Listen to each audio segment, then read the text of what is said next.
Boa noite, meu irmão, minha irmã, meu amigo, minha amiga. Que bom estarmos juntos de novo aqui para compartilhar a palavra de Deus. Eu quero te convidar a abrir a Bíblia na primeira carta de João, no capítulo 4, a partir do versículo 1. 1 João, capítulo 4, versículo 1. Vamos ler. Diz assim a Bíblia: Meus queridos amigos, não acreditem em todos os que dizem que têm o Espírito de Deus. Ponham à prova essas pessoas para saber se o Espírito que elas têm vem mesmo de Deus. Pois muitos falsos profetas já se espalharam por toda parte. É assim que vocês poderão saber se de fato o Espírito é de Deus. Quem afirma que Jesus Cristo veio como um ser humano tem o Espírito que vem de Deus. Mas quem nega isso a respeito de Jesus não tem o Espírito de Deus. O que ele tem é o espírito do inimigo de Cristo. Vocês ouviram dizer que esse espírito viria, e agora ele já está no mundo. Meus filhinhos, vocês são de Deus e têm derrotado os falsos profetas, porque o Espírito de Deus está em vocês, e é mais forte do que o espírito que está naqueles que pertencem ao mundo. Eles falam das coisas do mundo, e o mundo os ouve porque eles pertencem ao mundo. Mas nós somos de Deus. Quem conhece a Deus nos ouve, mas quem não pertence a Deus não nos ouve. É desse modo então que podemos saber a diferença que existe entre o espírito da verdade e o espírito do erro. Ok, só para confirmar, nós lemos a primeira carta de João no capítulo 4, diferente do Evangelho de João, tá bom, gente? Então, há o Evangelho de João e há as 3 cartas que João também escreveu. Mas vamos lá. Hoje, João está falando sobre o Espírito de Deus e o Espírito do inimigo de Cristo, de Deus também.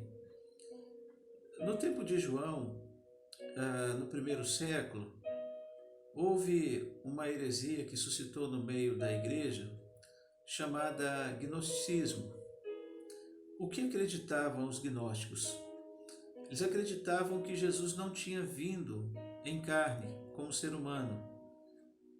O Cristo histórico que nós estamos habituados a conhecer e ouvir falar.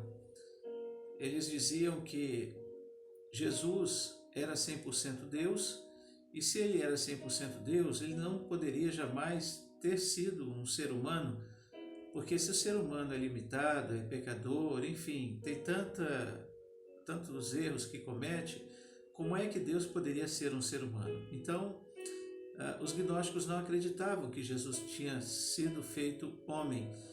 E aí eles diziam que Jesus apareceu do nada no mundo e que na verdade ele não teria nascido de Maria pela concepção do Espírito Santo.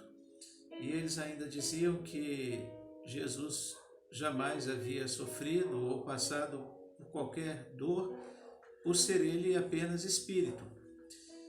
Isso foi uma coisa muito ruim para a igreja, porque muitas pessoas acreditaram nisso e abandonaram a verdadeira fé que era pregada nas Escrituras. Porque se Jesus não veio como homem, como é que ele sofreu a nossa dor? Como é que ele pagou pelos nossos pecados? Como é que ele teria sido crucificado se ele não sofreu? Então tudo que Jesus fez foi em vão. E o grande problema é que esse tipo de coisa estava sendo disseminada no meio da igreja. E me chama a atenção que o apóstolo João, ele fala que haviam falsos profetas no meio da igreja, com essa dissimulação, desviando, dividindo igrejas. Mas eu quero dizer para você que hoje, em nossos dias, também existem falsos profetas. Talvez não na proporção como eram os gnósticos no primeiro século, na era da igreja cristã, mas também existem muitos falsos profetas. E a Bíblia diz que nós precisamos pedir ao Espírito Santo que nos dê discernimento para identificar esses falsos profetas. Pessoas que vêm a nós com pele de ovelhas, mas que são lobos devoradores. Eu posso te dar um exemplo. Então, um falso profeta chama para você participar de uma campanha que ele mesmo promove e estabelece um valor de uma oferta e diz que você vai ganhar uma causa na justiça, e depois de você participar daquela campanha, de você entregar a sua oferta, você chega ao final do seu processo e você não ganha a sua causa na justiça.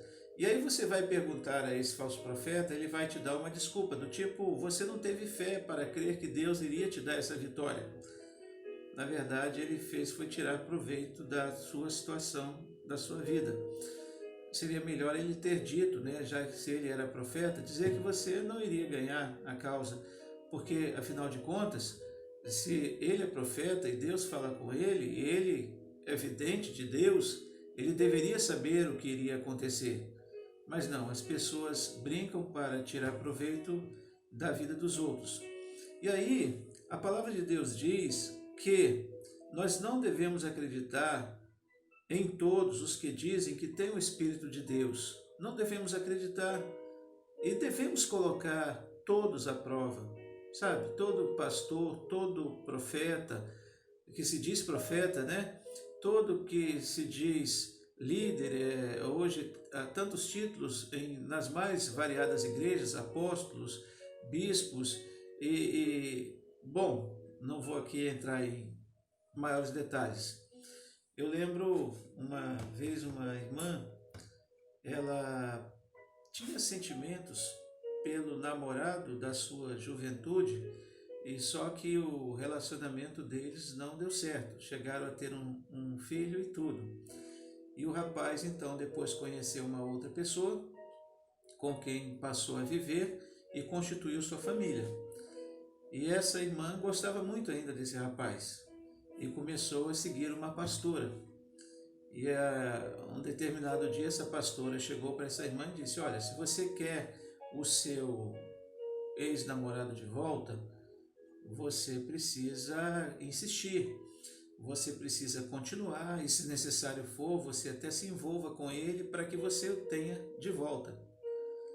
E aí eu fiquei pensando, que tipo de conselho é esse que uma pessoa que se diz de Deus dá para alguém que está querendo caminhar com Deus? Você está entendendo? Você quer saber se uma pessoa é de Deus?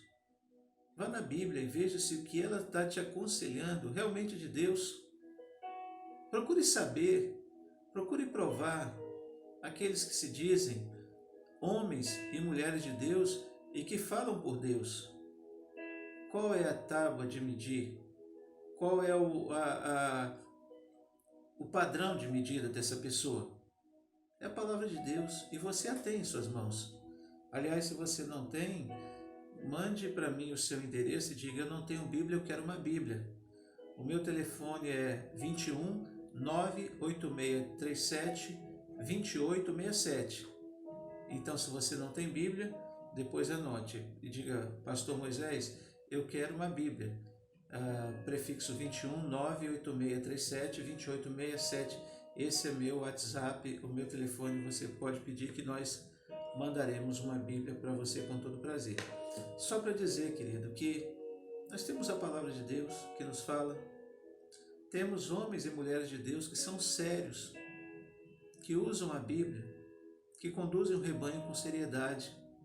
Então busque pessoas com sabedoria e seriedade para te aconselhar, para te dizer, se nós queremos andar no caminho da verdade, há momentos que nós vamos perder, há outros que nós vamos ganhar.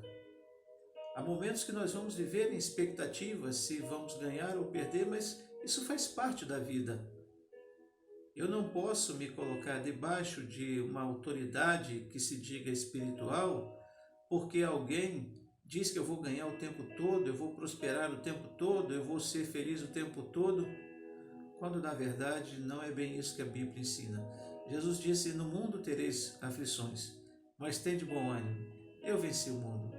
Então, sabe, procure ter discernimento e conhecer aquelas pessoas que te cercam, que te aconselham e que falam para você em nome de Deus. Amém? Vamos orar? Oremos. Nosso Deus e nosso querido Pai, quero te agradecer pela palavra. Quero agradecer por poder falar com as pessoas que estão nos ouvindo. Quero agradecer porque o Senhor cuida de nós. Meu Pai, eu te peço, perdoa os nossos pecados e livra-nos de todo mal. Ajuda-nos, Senhor, a sermos fiéis a Ti e saber discernir o que é certo e o que é errado. Meu Pai, eu coloco em Tuas mãos cada pessoa que está doente, cada pessoa que está carente, precisando, Pai, da Tua intervenção. Pessoas com doenças emocionais e físicas. Ó Deus, em nome de Jesus, pessoas que precisam de uma palavra, precisam de um remédio. Eu venho pedir, Deus, entre com a providência, com a provisão que as pessoas precisam.